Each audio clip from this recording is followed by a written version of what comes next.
अस्सलामुअलैकुम। तो उम्मीद है आप सब खैरियत से होंगे, खुश होंगे। पहली बात तो ये है कि मैं ख़ुद एक पंजाबी हूँ और मेरा ख्याल है हम पंजाबियों को थोड़ा ज़्यादा क्रेज़ होता है अपना मुल्क छोड़ने का या बैरून मुल्क जाकर पैसे वगैरह कमाने का। चाहे वो पाकिस्तानी पंजाब की बात की जाए या इंडियन पंजाब की। अब ये जो हमारी गली है इसमें 10 घर हैं, तो इसमें से 9 घर ऐसे हैं जिनके अफराद जो हैं मुल्क से बाहर कमाई करने गए हुए हैं। आप ख़ुद अंदाज़ा लगा लें। अभी मैं आपको ओवरऑल महल्ले की बात नहीं कर रहा, सिर्फ अपनी गली की बात कर रहा हूँ। तो उसी हवाले से फिर वो एजेंसियाँ भी पैदा हो जाती हैं, फिर वो एजेंट भी पैदा हो जाते हैं, फिर वो 2 नंबर काम करने वाले भी पैदा हो जाते हैं जब वो देखते हैं कि इस मार्केट में स्कोप बहुत ज़्यादा है। मिसाल आपको देने की कोशिश करता हूँ।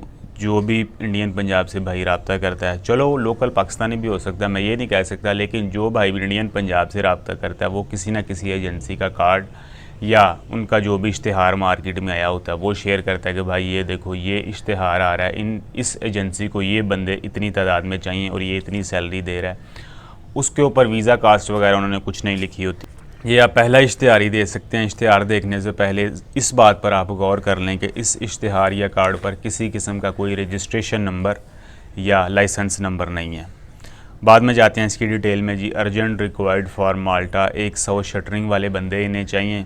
9.5 यूरो फ़ी घंटा जी सैलरी दी जाएगी। 150 स्टील फिक्सर चाहिए, 8.5 यूरो फ़ी घंटा जो है उजरत दी जाएगी। लेबर चाहिए जी, 7.5 यूरो फ़ी घंटा आपको पे किया जाएगा। अप्लाई करने वाले जो हैं वो गल्फ़ का तजर्बा रखते हों, थोड़ी बहुत इंग्लिश भी आती हो, तो जो भी है कंपनी जो है वो अकामोडेशन भी देगी आपको।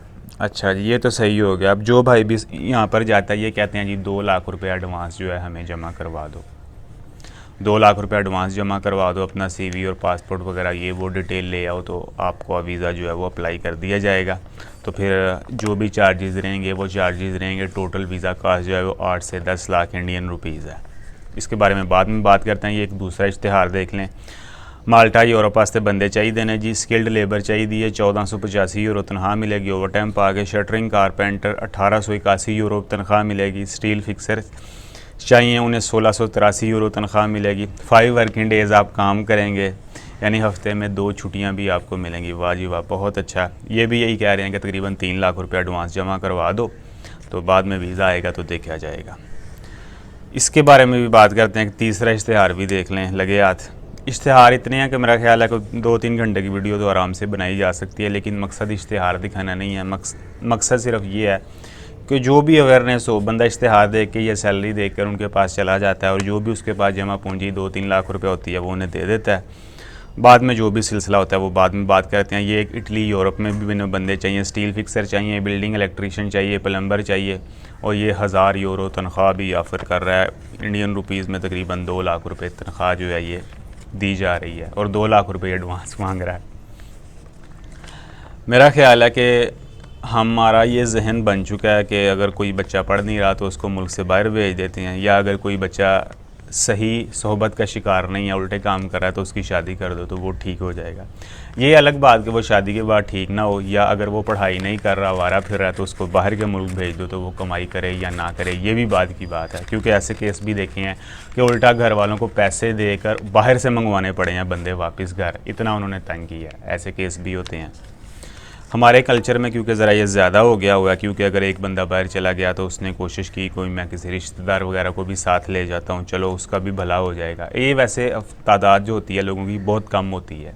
ज़्यादा लोग होते हैं वो इतनी टेंशन में नहीं पालते, क्योंकि एक तो बंदा बाहर लेके जाते हैं अपने साथ, बाद में उसके घर वालों से भी लड़ाई लड़ते हैं। घर वाले कहते हैं जी हमारे लड़के के साथ अच्छा सलूक नहीं हो रहा, उसको ये काम पे लगवा दिया हुआ है, उसका कफ़ील तंग कर रहा है, उसकी कंपनी तंग कर रही है। यानी एक स्टेज ऐसी आती है कि आपकी बातचीत भी ख़त्म हो जाती है अपने रिश्तेदारों के साथ। आपका गुनाह या जुर्म ये होता है कि आपने उनका बंदा जो है वो अपने साथ काम पर लगाया होता है या साथ बैरून मुल्क लेके गए होते हैं। मिसाल मैं आपको देता हूँ फ़िलिपाइन के लोगों की। फ़िलिपाइन जो है ये एक जज़ीरा नुमा मुल्क है, तो इसकी ये सिचुएशन है कि इसकी तकरीबन 70% आबादी मुल्क से बाहर काम कर रही है। मेल हज़रात जो इनके थोड़ा खोचल होते हैं लेकिन ये है कि ओवरऑल शरीफ आदमी है। गल्फ़ में बहुत ज़्यादा काम करते दिखाई देते हैं हमें। ये है कि इनकी 1000 दिरहम भी तनख्वाह होगी, 1000 रियाल भी तनख्वाह होगी। अपना जो है वो सेटअप ज़रा इन्होंने अपना टिप टॉप ज़रा रखना है। एप्पल की वॉच पहनी होगी उन्होंने बाजू में, अच्छा खासा फ़ोन पकड़ा होगा, अच्छे खासे ब्रांडेड कपड़े पहने होंगे। ब्रांड के पीछे वो पागल हैं। अच्छे नाइकी के जूते पहने होंगे, ये वो सारा उन्होंने टशन टैट किया होता है अपने आप को। क्यों? क्योंकि वो अपने घर से आज़ाद हैं, उन्होंने किसी को देना नहीं है, उनसे किसी ने लेना नहीं है, हर बंदा आज़ाद है। हत्ता कि वो बस में भी सफ़र करें, टैक्सी में भी सफ़र करें, 4 लोग हैं तो 4 ने डिवाइड करके किराया देना है। उसमें ये नहीं कि यार तू नहीं देना तो मैं देना है, उनमें ये चीज़ नहीं है। हर बंदा जो है वो खुद इंडिपेंडेंट है। यही हिसाब शेयरिंग का है, उन्होंने कोई रूम किराए पर लेना है, वो फैमिलीज़ भी शेयर कर लेती हैं, उनमें ये हिसाब भी है। यानी हर बंदा अपना ज़िम्मेदार है। अगर लड़की है तो वो अपना ज़िम्मेदार है, लड़का तो वो अपना ज़िम्मेदार है। मेरा ख्याल है कि फैमिली के साथ रहने की एज यही है 16 से 17 साल, उसके बाद वो इंडिपेंडेंट हो जाती हैं, आज़ाद हो जाती हैं। ज़्यादातर जो है वो बैरून मुल्क चले जाते हैं, जो भी हत्ता कि फ़िलिपाइन में भी रहें तो उनका यही हिसाब रहता है। यानी पैदा होते सारी उनकी यही कोशिश होती है कि इस बच्चे को ऐसा कोर्स करवा के बैरून मुल्क भेज दिया जाए कि ये चलो कोई अपना इनकम का ज़रिया बना सके। लेकिन हमारा कल्चर क्योंकि फ़िलिपाइन से मिलता जुलता नहीं है, तो हम जो भी बच्चा होता है उसको बस धकेल देते हैं मुल्क से बाहर के, जाओ मज़दूरी करो, ये देखे या सोचे बगैर कि ये वहाँ पर करेगा क्या जाके। ना तो इसके पास तालीम है, ना ही कोई ऐसा टेक्निकल तजर्बा या काम आता है इसको कि ये कैसे काम करेगा। बस मुल्क से बाहर भेज दिया, हम भी फ्री होकर बैठ गए, बस ये पैसे कमाएगा, हमें भी भेजेगा, खुद अपना भी सिलसिला चलाएगा। लेकिन वो क्या हाल होता है उस बंदे का या अनस्किल्ड लेबर का इन कंट्रीज़ में क्या हाल होता है, आप ज़रा खुद इमेजिन कर सकते हैं। वापस आते हैं जी इन एजेंसीज़ की तरफ। ये तमाम एजेंसीज़ जो हैं तकरीबन 90% कह सकते हैं ये फ़ेक हैं। इनका कोई हुकूमती खाते में कोई रिकॉर्ड नहीं है, ना ही कोई लाइसेंस नाफरी याफ्ता है, ना इनकी कोई रजिस्ट्रेशन हो रखी है। आप इनसे जो भी लेन देन करेंगे वो आपके बिहाफ पर है, ये आपके रिस्क पर है, ये आपको डबोएं या तारें या जो भी करें आपके साथ सलूक, ये इन पर डिपेंड करता है। क्योंकि इनके ऊपर हुकूमत का कोई चेक एंड बैलेंस तो है नहीं है। अगर एक प्लाजे में 20 दुकानें हैं तो शायद 2-3 लाजमी तौर पर ट्रैवल एजेंसीज़ भी होंगी, और हर ट्रैवल एजेंसी का काम तकरीबन 90% यही है, फ़ेक जॉब्स के नाम पर लोगों को बेवकूफ़ बनाना, उनसे एडवांस ले लेना और बाद में पीछे लगा लेना। रजिस्टर्ड जो भी कंपनी होती है या लाइसेंस याफ्ता जो भी कंपनी होती है, उसका फिर भी एक तरीक़ाकार होता है कि उसको डर होता है हुकूमत की जानिब से कि मेरा लाइसेंस कैंसिल हो सकता है। लेकिन इनको क्या डर है? इनको कोई डर नहीं है। इन्होंने जो भी लोगों से लेन देन करना है, आज दुकान खोली है, सुबह दुकान बंद है, ये गए और वो गए। हमारे इलाके में खुद ऐसा फ्रॉड हुआ है, उम्रे के नाम पर एक बंदा लोगों से करोड़ों रुपया लेके गया। वो उसने क्या लोगों को लालच दिया, क्योंकि ये हमारे सामने तो मिसाल मौजूद है। लालची दुनिया में जिंदा है, उतनी देर ठग जो हैं वो भूखे तो मर नहीं सकते। इस बंदे ने क्या किया, इस बंदे ने लोगों को लालच दिया कि मैं 60,000 रुपये में आपको उम्रा करवा देता हूँ, 60,000 में उम्रा करवा देता हूँ, आप ले आए बंदे। अब जो बंदा भी जाता था, हाँ भाई मैंने उम्रा करना, ये कोरोना से पहले की बात है, तो वो कहता था सही है, मेरा जो है ना जो अरबाब है या कफ़ील है वो कहता है कम से कम 200 बंदे का ग्रुप होना चाहिए, तो फिर हम उनको ये कॉस्ट पे उम्रा करवा देंगे। यानी 60,000 में 200 से कम होगा तो नहीं होगा। अब जो बंदा भी जाता था वो कहता था यार और बंदों को लेके आओ अपने साथ, 200 बंदे हमने कम से कम पूरे करने हैं। अगर मैं गया हूँ तो मैंने और कोई बंदा अपने महल्लेदार देखना, रिश्तेदार देखना, वो जो कि उम्र पे जाने का ख्वाहिशमंद था, उसको भी कहना यार आम जो रेट चल रहा है वो 80,000 है, 90,000 है, ये एजेंसी जो है ये इकट्ठे बंदे लेके जा रही है 200, तो ये 60,000 में कर रहा है, तो आप भी अपने पैसे जमा करवा दो। अल्लाह जाने कितने बंदों ने पैसे करवाए, लेकिन एक बंदा ऐसा भी था जिसने 42 लोगों के पैसे उसको जमा करवाए थे, 42 लोगों के। आप ख़ुद अंदाज़ा लगाएं। और अगले दिन ही जब भी उसका मतलूबा टारगेट या उसने समझा कि अब सेफ़ है मुझे छोड़ना, मुझे इतने पैसे इकट्ठे हो चुके हैं, तकरीबन 5 से 6 करोड़ रुपया लेके वो बंदा जो है वो गायब हो गया। आज तक उसका कोई पता नहीं है, क्योंकि हमारा सिस्टम ऐसा है साउथ एशियन कंट्रीज़ का कि इधर कोई भी बंदा किसी भी किस्म की दुकान खोल कर बैठ सकता है, उसको लाइसेंस चाहिए नहीं। लेकिन जो सिस्टम दूसरे ममालिक ने अडॉप्ट किया हुआ है उसके मुताबिक आपके पास किसी भी किस्म की दुकान खोलने के लिए, कोई भी काम शुरू करने के लिए लाइसेंस चाहिए, ताकि पता हो आपने क्या काम करना है, कोई ज़िम्मेदारी वाला काम है, ये है वो है। हत्ता कि आपने किराने की दुकान खोलनी है, ग्रॉसरी खोलनी है, उसके लिए भी लाइसेंस चाहिए। लेकिन हम ट्रैवल एजेंसी या ट्रैवल एजेंट जैसा हसास काम भी बगैर लाइसेंस के कहीं भी खोल के बैठ सकते हैं। मैं तजर्बा कर सकता हूँ, मैं आज 10,000 रुपये किराए पे दुकान लेता हूँ, शटर खोल के बैठ जाता हूँ, मुझे कोई भी नहीं पूछेगा कि भाई आपके पास लाइसेंस है या नहीं, आप किस बिहाफ पे काम कर रहे हो। हाँ, ये अलग बात कि बैंक भी डूब जाते हैं, लोगों का सरमाया भी डूब जाता है, जिनके पास हर किस्म की सिक्योरिटी होती है, तो उसके बावजूद भी कुछ नहीं बनता।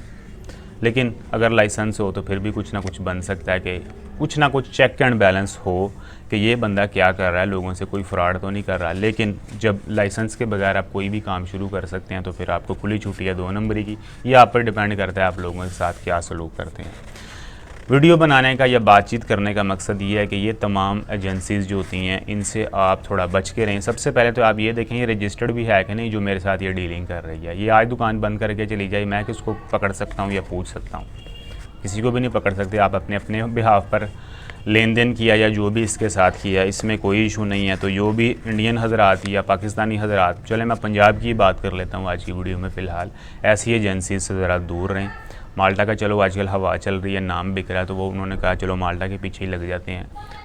अब माल्टा कितना छोटा मुल्क है, 314 किलोमीटर स्क्वायर का मुल्क है। अगर दिल्ली से इसका मुकाबला करें तो 10 माल्टाओं एक दिल्ली के बराबर बनते हैं। इतना छोटा सा मुल्क है जहाँ पर हर एजेंट, हर गली वाला एजेंट जो है माल्टा भेजने में बंदे तैयार बैठा हुआ है। तो ये क्या करेगा? ये आपको धोखा दे रहा है सिर्फ आपसे। हाँ, रह गई बात यूट्यूब की, यूट्यूब पे मैं भी 1000 नौकरी शाम से पहले देने को तैयार हूँ, कोई लेने वाला हो तो, लेकिन ऐसा हकीकत में होता नहीं है। और ना ही यूट्यूब पे नौकरियां बिकती हैं और ना ही ये जो एजेंसी वाले हैं। हाँ, धोखा ज़रूर बिकता है और वो भी पैसों के एवज़। पैसा आप जितना मर्ज़ी इन्वेस्ट करें वो आपकी मर्ज़ी है, लेकिन यह है कि हाथ कुछ नहीं आता। यूएई की मिसाल ले लें। टॉप जो भी कंसल्टिंग कंपनियां वीज़ा के हवाले से हेडक्वार्टर उनके यूएई में मौजूद हैं। आप सिर्फ गूगल पर जाकर लिखें कनाडा वीज़ा रिक्वायरमेंट, जो है उनकी वेबसाइट आपकर खुल के सामने आएंगी। यूएस वीज़ा रिक्वायरमेंट, उनकी वेबसाइट्स खुल कर आएंगी। उनके एजेंट जो हैं, उनके नुमाइंदे जो हैं वो आपसे बातचीत करेंगे, तरीक़ाकार समझाएंगे कि हमारी ये कंपनी है, हमारे पास ये लाइसेंस है, हम ये सर्विसेज प्रोवाइड करते हैं, आपको क्या चाहिए।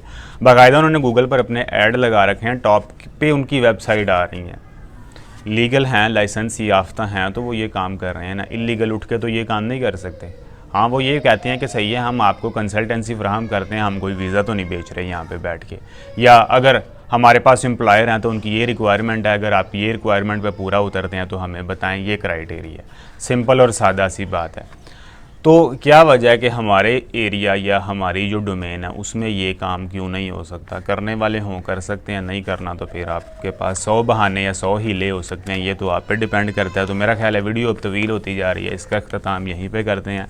तो एंड में यही करूँगा कि बी अवेयर ऑफ एजेंट्स, ख़ास तौर पर ऐसे एजेंट्स जो हैं, ख़ास तौर पर ऐसे एजेंट्स जो हैं ये 2 से 3 लाख रुपये आपको लेकर फंसा लेते हैं और बाद में हाथ कुछ नहीं आता है। इसलिए ज़रा एहतियात करें।